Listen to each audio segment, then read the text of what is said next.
இந்த 7 நாள் இல்லங்க. இன்னும் 7 வருஷம் ஆனாலும், கண்டிப்பா உண்மை வெளிய வராது அப்படின்னு நினைக்கிறவங்க, மறக்காம நம்ம வீடியோக்கு ஒரு லைக் பண்ணிக்கோங்க. ரோகிணி கண்டிப்பா இதுக்கு ஏதாவது ஒரு பிளான் பண்ணியிருப்பாங்க. அதாவது இந்த விஷயம் 7 நாள் கதை எப்படி வந்துச்சு அப்படின்னா, மீனா வந்து ரோஹிணிக்கு டைம் குடுக்குறாங்க. 7 நாளைக்குள்ள நீ உண்மைய சொல்லணும் அப்படின்னு சொல்லிட்டு. மீனாவுக்கு என்ன பிரச்சனை இப்ப அப்படின்னா, அவங்க பாட்டி அதாவது கிறிஷோட பாட்டிய ஃபோன் போட்டு வர சொல்லு. இத்தன நாளா அவங்க என்ன இன்னுமா சொத்த வித்துட்டு இருக்கிறாங்க? அவங்க வந்தா, ஒண்ணு கிருஷ்ண வந்து இங்கேயே இருக்கட்டும் அப்படின்னாலும் இருக்கட்டும். இல்ல கூட்டிட்டு போறேன்னு சொன்னாலும் சரி. ஏன்னா என்ன ஏதாவது ஒரு முடிவு தெரியணும்ல. இப்படியே இருந்தா என்ன பண்றது? நம்ம கிருஷ்ண குறிச்சு ஏதாவது ஒண்ணு முடிவு எடுக்கணும்ல அப்படின்னு சொல்லிட்டு அண்ணாமலை அப்பாவும், முத்துவும் மீனா கிட்ட சொல்லியிருப்பாங்க. ஸோ அதுதான் இந்த ப்ரெஷருக்கான காரணமேன்னு. முத்து போயிட்டு சாரி மீனா போயிட்டு ரோஹிணி கிட்ட சொல்றாங்க. உனக்கு 7 நாள் தான் டயம். அதுக்கு முன்னாடி நீ வீட்ல உண்மைய சொல்லிரு. இப்பயே கிருஷ் மேல சந்தேகப்பட ஆரம்பிச்சுட்டாங்க. அவனுக்கு அப்பாவும் இல்ல, அம்மா இறந்து போயிட்டாங்க. ஆனாலும் அவனுக்கு அம்மா பக்கத்துல இருக்கிற மாரி தான் அவன் இருக்கிறான். கொஞ்சம் கூட அவன் முகத்துல வருத்தமே இல்ல. எந்த பிள்ளைனாலும் அம்மாவ நெனச்சு அழுங்க. ஆனா அவன் அழுகல. சரி அவங்க பாட்டியவாவது அவன் கேட்டுருக்கணும். இங்க வந்ததுலேருந்து ஒரு தடவ கூட அவங்க பாட்டிட்ட அவன் பேசவும் இல்ல. பாட்டிக்கிட்ட போகணும்னு அவன் சொல்லவும் இல்ல. ஏதோ அம்மா கூட இருக்கிற மாதிரியே சந்தோஷமா இருக்கிறான். எந்த பிள்ளையா இருந்தாலும், எவ்வளோ நல்ல பிள்ளையா இருந்தாலும், கண்டிப்பா அவங்க அம்மாவ தேடும். இவன் ஒரு நாள் கூட அவங்க அம்மா பத்தி அவன் சொன்னதே கிடையாது. அவங்க அம்மா நெனச்சு அவன் அழுததே கிடையாது. அப்படின்ற மாதிரி சொல்றாங்க. கிருஷ் மேல அ என் வீட்டுக்காரருக்கும், அவங்க அப்பாவுக்கு, மாமாவுக்கு சந்தேகம் வந்துருச்சு. அதனால நீ என்ன பண்றன்னா, கண்டிப்பா நீ உண்மைய சொல்லியே ஆகணும். இதுக்கு மேல என்னால பொய் சொல்ல முடியாது. நான் உண்மைய சொல்லிருவேன் அப்படின்ற மாரி சொல்றாங்க. உடனே ரோகிணி இருந்துட்டு, "இல்ல, இல்ல எனக்கு கொஞ்சம் பொறுத்துக்கோங்க. இப்பத்தான் மனோஜ் வந்து கிறிஷ் கூட கொஞ்சம் கொஞ்சமா சேர ஆரம்பிச்சிருக்கான். இத அப்படியே மெயின்டெயின் பண்ணா அப்படின்னா, அவங்களுக்குள்ள ஒரு அண்டர்ஸ்டாண்டிங் வந்துரும். அதுவரைக்கும் பொறுத்துக்கோங்க." அப்படின்னு சொல்லிட்டு, சொன்ன வசனத்தையே திருப்பி திருப்பி சொல்றாங்க. உடனே அ ரோ நம்ம மீனா இருந்துட்டு, "அப்படிலாம் உனக்கு டைம் குடுக்க முடியாது. இத்தன நாளா உனக்கு டைம் குடுத்தாச்சு. இனி எப்பத்தான் மனோஜ் உன் புருஷன் வந்து கிறிஷ ஏத்துக்கிற, கிட்ட நல்லா பேச இனிமே எனக்கு நம்பிக்கையே கிடையாது. நீயி ஆனா இதுக்கு மேல பொய் மேல பொய் சொல்லிட்டு போயிட்டே இருக்கிற. போறதெல்லாம் பார்த்தா, நடக்கிறதெல்லாம் பார்த்தா, எனக்கு என்னமோ நான் மாட்டிக்கிருவனோ அப்படின்னு தோணுது. உன்னோட தப்புக்கும், உன்னோட துரோகத்துக்கும் இனிமே எனக்கு துணை போக முடியாது. அதனால நீ உண்மைய சொல்லிரு. வீட்ல இருக்கவங்க கிட்ட என்னால உண்மைய மறைக்க முடியாது. இது மட்டும் அவரு கிருஷ பத்தி தேட ஆரம்பிச்சாரு, கிருஷ பத்தி ஏதாவது விசாரிக்க ஆரம்பிச்சாருன்னா, அவ்வளோதான் பெரிய பிரச்சனையாயி போயிரும். இப்படி பண்ணிட்டுருக்கிறது உயிருக்கே ஆபத்தா போனாலும் போயிரும். அதனால தான் சொல்றேன். தயவு செஞ்சு சொல்லிரு அப்படின்னு சொல்லிட்டு சொல்றாங்க. உடனே இந்த ரோஹிணி என்ன பண்றாங்க அப்படின்னா, மகேஸ்வரி கிட்ட போயிட்டு நடந்த விஷயங்கள சொல்றாங்க. இப்போ இவளோட பார்ட்னரே மகேஸ்வரி தானே! அவகிட்ட போயிட்டு இந்த விஷயத்த பத்தி சொல்லிட்டு இருக்கிறாங்க. சரி அப்ப மீனா கிட்ட வேணா நான் பேசட்டுமா? அவங்க கிட்ட நான் சொன்னா கொஞ்சம் கேட்பாங்க. அவங்க கிட்ட வேணா கொஞ்சம் டைம் கேட்கட்டுமா? அப்படின்னு சொல்லி சொல்றாங்க. இல்ல நான் எவ்வளவோ பேசி பார்த்துட்டேன் மீனா கிட்ட. 7 நாள் தான் எனக்கு டைம் குடுத்துருக்கா. அதுக்கு முன்னாடி சொல்லணும் அப்படின்னு சொல்லிட்டா, அப்படின்ற மாரி சொல்றாங்க. இருந்தாலும் நான் பேசி பார்க்குறேன்னு சொல்லிட்டு மகேஸ்வரி பேச, மீனாவும் என்ன சொல்லிடுறாங்க அப்படின்னா, இத்தன நாளா குடுத்தாச்சு. இன்னமும் அவ உண்மைய சொல்ற மாரி இல்ல. எனக்கு வீட்ல சமாளிக்க முடியல. நான் அவளுக்கு அவளோட தப்புக்கு தொண போன மாரி இருக்குது எனக்கு. எனக்கு மனசாட்சி இருக்கு. எனக்கு மனசு உறுத்திட்டு இருக்குது. அதனால ஒரு குடும்பத்த என்னால இவள மாதிரி ஏமாத்திட்டு இருக்க முடியாது பொய் சொல்லி சொல்லி. கண்டிப்பா சொல்லிறணும். 7 நாளுக்குள்ள சொல்லல அப்டின்னா, கண்டிப்பா நான் சொல்லுவேன். இதுதான் என் முடிவு அப்டின்னு சொல்லிட்டு மகேஸ்வரிட்டயும் மீனா சொல்லிட்டு வச்சுர்றாங்க. ஸோ, இப்ப மகேஸ்வரி என்ன சொல்றாங்கன்னா, ரோஹிணி கிட்ட, "இல்ல மீனா வந்து 7 நாளைக்குள்ள கண்டிப்பா உண்மைய சொல்லிருவாங்கன்னு தான் நெனைக்கிறேன். அதனால நீ அதுலருந்து எப்படியாவது எஸ்கேப் ஆகுறதுக்கு என்ன பண்ணலான்னு கொஞ்சம் யோசிச்சு வச்சுக்கோ" அப்படின்ற மாரி சொல்றாங்க. அதுபோக வீட்ல என்ன ஃபங்ஷன் வருது அப்படின்னா, அதாவது ஷோரூம் ஆரம்பிச்சு 1 வருஷம் ஆகப்போகுது. இன்னும் 7 நாளையில ஷோரூம் ஆரம்பிச்சு 1 வருஷம் ஆகப்போற அந்த ஷோரூம் ஆரம்பிச்ச டேட் வருது. ஸ்ருதியோட ரெஸ்டாரண்ட் ஸ்டார்ட் பண்ணி 100 டேஸ் ஆகப்போகுது. லாஸ்ட் 7 டேஸ் தான் இது. அப்படின்னு சொல்லிட்டு அந்த 7 அப்படிங்கிறத வந்து ரிப்பீட்டடா சொல்லிட்டே இருக்கிறாங்க. ஸோ, இதனால இப்போ ரோகிணிக்கு என்ன ஆகுது அப்படின்னா, இந்த 1 வாரத்துக்குள்ள என்ன பண்ணலாம்? கிறிஷ வச்சு ஏதாவது ஒரு பிளான் பண்ணலாமா? அப்படின்ற மாதிரி யோசிச்சுட்டு இருக்கிறாங்க. அதே மாரி தான் கிறிஷையும் கூப்ட்டு போயிட்டு மீனா கிட்ட பேச சொல்றாங்க. அதாவது என்னைய இன்னும் 7 நாளையில இந்த வீட்ல இருந்து வெளியில விரட்டிருவீங்களா ஆன்ட்டி? அப்படின்னு சொல்லிட்டு கேட்கறதுக்கு சில ட்ரெய்னிங்லாம் குடுத்து விடுறாங்க. அந்த கிருஷ்ணன் போய் ரோகிணிக்கு சாரி மீனா கிட்ட வந்து சொல்றாங்க. "ஆன்ட்டி இன்னும் 7 நாள் தான் நான் இந்த வீட்ல இருப்பேனா? அதுக்கப்புறம் இந்த வீட்ட விட்டு நான் போயிருவேனா? எங்க அம்மா சொன்னாங்க." அப்படின்ற மாரி சொல்றாங்க. "உனக்கு யாரு கிருஷ் சொன்னா? அவங்க எதுக்காக இப்படி சொன்னாங்க?" அப்படின்னு சொல்லி கேட்குறாங்க. "இல்ல இனிமே நம்ம இந்த வீட்ல இனி 1 வாரம் தான் இருப்போம். இனிமே நம்ம இந்த வீட்ல இருக்க மாட்டோம்." அப்படின்னு சொல்லிட்டு சொன்னாங்க. எனக்கு ரொம்ப கஷ்டமா இருக்குது. என்னைய கொண்டு போய் எங்க பாட்டிகிட்ட விட்டுருவீங்களா?" அப்படின்னு சொல்லிட்டு கேட்குறாங்க. "அதெல்லாம் இல்ல. அந்த 7 நாளையில நீ போகுற மாரி உங்க அம்மாவும் உன் கூடயே வருவாங்க. ஒண்ணும் உங்க அம்மா உன் கூடயே வருவாங்க. அப்படி இல்லைன்னா, நீங்க 2 பேருமே இந்த வீட்ல நிரந்தரமா இருப்பீங்க. சரியா?" அப்படின்ற மாரி சொல்றாங்க. உடனே சரி அம்மா கூட வராங்களே அப்படின்னு சொல்லிட்டு, கிருஷும் வந்து பெருசா எடுத்துக்கல. இந்த மாரி சொல்லியும் மீனாவோட மனச வந்து மாத்த முடியல. ஸோ, இப்ப என்ன பண்றாங்க அப்டின்னா, வேற ஆப்ஷனே கிடையாது. ரோஹிணி வந்து பெரிய ரவுடி. இப்ப என்ன பண்றாங்கன்னா, எப்டினாலும் மீனா வந்து உண்மைய சொல்லிருவா அப்டின்னு சொல்லி தெரியும். இன்னும் 7 நாளைக்குள்ள ஏதாவது ஒண்ணு பண்ணி ஆகணும்.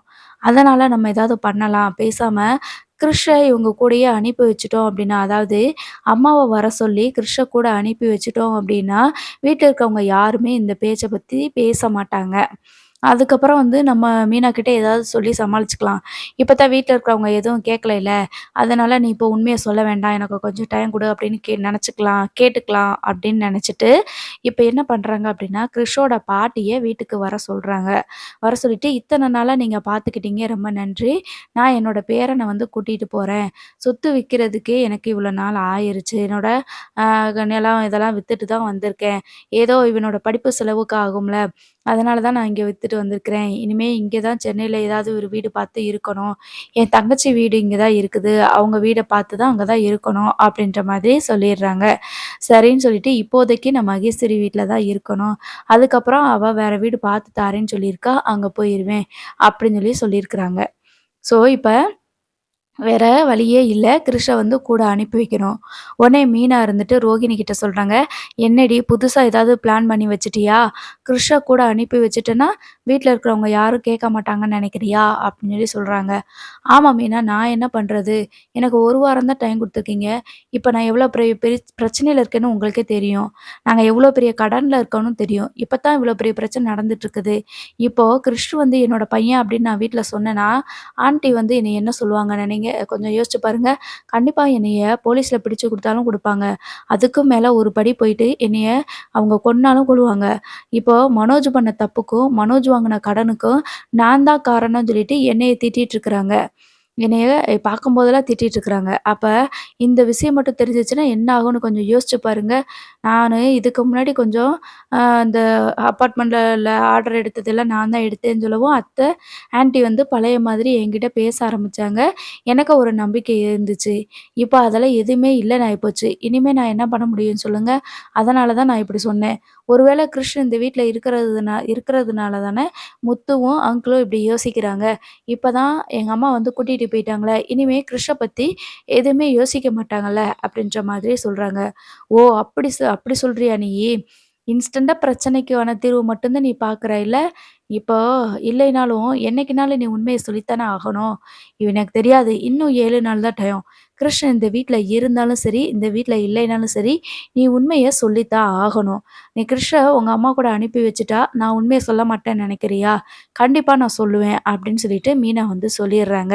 ஏன்னா, இன்னமும் இந்த உண்மைய மறைச்சுட்டு என்னால இருக்க முடியாது இல்லையா? அதனால நான் சொல்லித்தான் ஆவேன் அப்படின்ற மாதிரி ஸ்ட்ரிக்ட்டா சொல்லிட்டு போயிர்றாங்க. அப்போ ரோஹிணி வந்துட்டு, "இவ என்ன இப்படி பண்றா? அதான் கிருஷ்ணயும் இந்த வீட்ல இருந்து நம்ம அனுப்பியாச்சு. கொஞ்ச நாள் நம்ம கழிச்சுட்டு நம்மளே பொறுமையா சொல்லுவோம்ன்னு பார்த்தனா, இவ கண்டிப்பா சொல்லிருவா போல இருக்குதே! இவ போறத பார்த்தா. அப்ப என்ன பண்றது? இந்த வீட்ல, இந்த குடும்பத்தில என்னைய பத்தின எல்லா உண்மையும் தெரிஞ்சது இவ மட்டும் தான். பேசாம இவள நம்ம ஏதாவது பண்ணிட்டோம் அப்டின்னா, அந்த வீட்ல நம்ம நிம்மதியா இருக்கலாமே! கடைசி வரைக்கும் இருப்போம். ஒரு வேள மனோஜ இந்த வீட்ல இருந்து நம்ம பிரிச்சு தனி குடித்தனம் கூட்டிட்டு போயிட்டோம் அப்டின்னா, அப்ப கிருஷ்ண பத்தி கொஞ்சம் பொறுமையா சொல்லிக்கலாம். அம்மா இருக்கிற வரைக்கும் கிருஷ அவங்க பார்த்துக்கிறட்டும். அதுக்கப்புறம் நம்ம மனோஜ் கிட்ட கொஞ்சம் கொஞ்சமா பேசி கிருஷ வந்து நம்ம கூட கூப்ட்டுக்கலாம். அதுவரைக்கும் கண்டிப்பா இந்த உண்மை வீட்ல தெரியவே கூடாது. அதுக்கு பதிலா இந்த மீனவ நம்ம ஏதாவது ஒண்ணு பண்ணிருவோம். இந்த வீட்ல அவ மட்டும் தான் எனக்கு வந்து எதிரா இருக்கிறா. என்னோட ரகசியம் தெரிஞ்சவ அவ மட்டும் தான். அப்படின்ற மாதிரி நெனைக்கிறாங்க. இப்பயும் தினேஷ்க்கு வந்து அந்த உண்மை தெரியும். ஆனா அவன் வந்து லாரில அடிபட்டதுனால அவன் வந்து கோமா ஸ்டேஜ்க்கு போயிட்டான். ஸோ, அதனால வந்து என்ன இந்த பிரச்சனை வராது. ஏன்னா உண்மை தெரிஞ்சது இவ தானே மீனாவும், தினேஷும் தான். அதனால தினேஷ்க்கு அடிபட்டு கோமா ஸ்டேஜுக்கு போனதுனால, இந்த உலகத்துல நம்ம பாட்டுக்கு நிம்மதியா இருக்கலாம். மனோஜ் கூட சந்தோஷமா இருக்கலாம்னு சொல்லிட்டு நெனைக்கிறாங்க.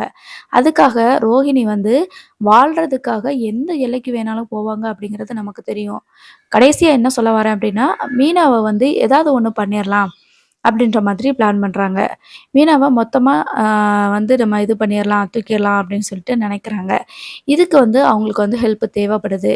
அப்ப மகேஸ்வரி கிட்ட சொல்றாங்க, "மீனாவ மொத்தமா நான் தீர்த்து கட்டிடலான்னு நெனைக்கிறேன். அவ தான் என் வாழ்க்கையில வந்து ரொம்ப இடைஞ்சலா இருக்கிறா" அப்படின்னு சொல்லிட்டு சொல்றாங்க. உடனே மகேஸ்வரி இருந்துட்டு, "என்ன ரோகிணி நீ இப்படிலாம் சொல்லிக்கிட்டு இருக்கிற? மீனா வந்து உனக்கு நல்லது தானே சொல்லிட்டு இருக்கிறாங்க. என்னைக்குனாலும் தெரிய போற உண்ம தானே. நீ என்ன உனக்கு உன் கூட சேர்ந்து சின்ன சின்ன ஐடியாவா குடுத்துக்கிட்டு இருந்தேன். என்னமோ உன் வாழ்க்கைய காப்பாத்துறதுக்காக நான் உதவி பண்றேன்னு நெனச்சுக்கிட்டு இருந்தேன். இப்ப என்னடான்னா, நீ இவ்ளோ பெரிய விஷயத்த சொல்ற. என்னைய நீ வந்து ஜெயில்ல தள்ளாம விடமாட்ட போல இருக்குதே. போதும்மா, எனக்கெல்லாம் இதெல்லாம் ஐடியா பண்ண தெரியாது. இதுல எனக்கு சம்மந்தப்படுத்தாத." அப்படின்ற மாதிரி சொல்லிர்றாங்க மகேஸ்வரி. இப்ப ரோகிணி என்ன சொல்றாங்க அப்படின்னா, "நான் உன்கிட்ட விஷயத்த மட்டும் தான் சொன்னேன். ஆனா, உன்கிட்ட இருந்து நான் எந்த ஹெல்ப்பையும் கேட்கல. இத நானே பார்த்துக்கிருவேன்." அப்படின்ற மாரி சொல்லிர்றாங்க. உடனே இத வந்து யார்கிட்ட கொண்டு போறாங்க அப்படின்னு சொல்லி பார்த்தீங்கன்னா, சிந்தாமணி கிட்ட சொன்னாலும் கண்டிப்பா அவ சொதப்பிருவா. அதனால பேசாம மறுபடியும் நம்ம சிட்டிக்கிட்டயே போயிட்டு இத பத்தி நம்ம பேசலாம் அப்படின்னு சொல்லிட்டு, சிட்டிக்கிட்ட பேசுறதுக்காக தான் போறாங்க இந்த ரோஹிணி.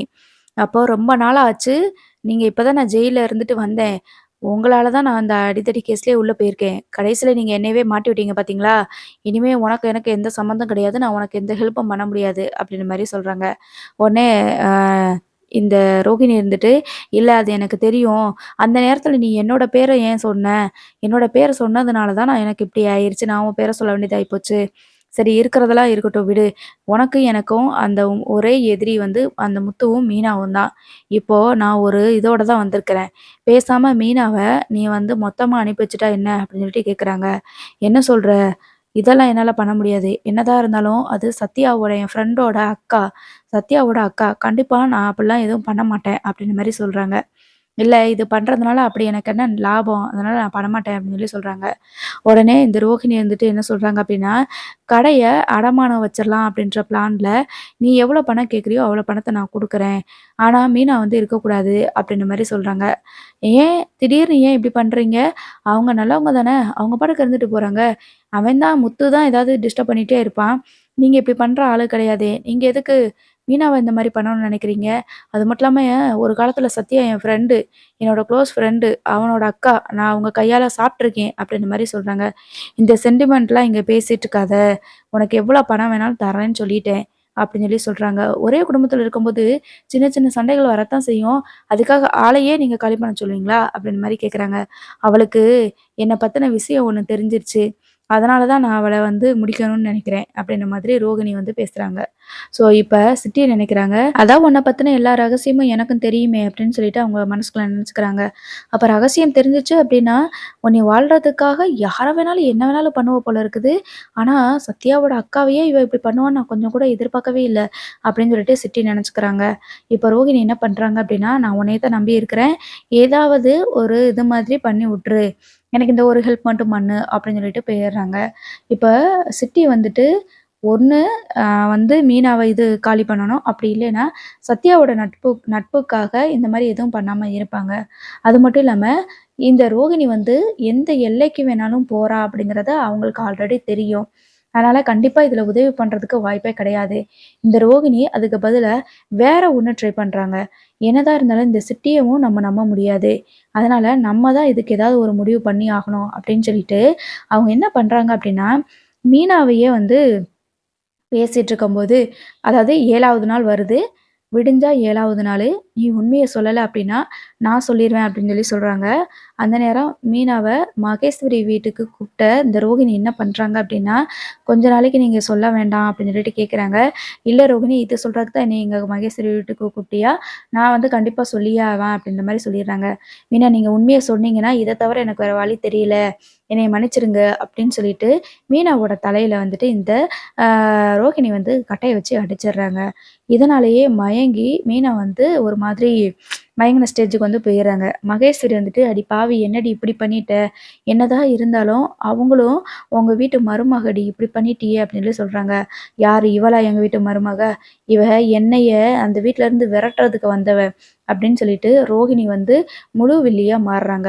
இப்போ மீனா வந்து என்னாச்சு? மீனா வந்து எப்படி பிழைச்சு வாராங்க? அப்படிங்கிறதான் அடுத்தடுத்து வர்ற எபிசோட்ல வந்து காட்டப் போறாங்க. உண்மை தெரிஞ்சதுமே மீனா வந்து சொல்லியிருக்கலாம். இப்ப தேவையில்லாம மீனாவையும் இதுல வந்து பலிகடாக்க போறா இந்த ரோஹிணி. சரி பார்ப்போம் என்னதான் நடக்குதுன்னு. மறக்காம நம்ம சேனல சப்ஸ்கிரைப் பண்ணி வச்சுக்கோங்க. தேங்க்ஸ் ஃபார் வாட்சிங்.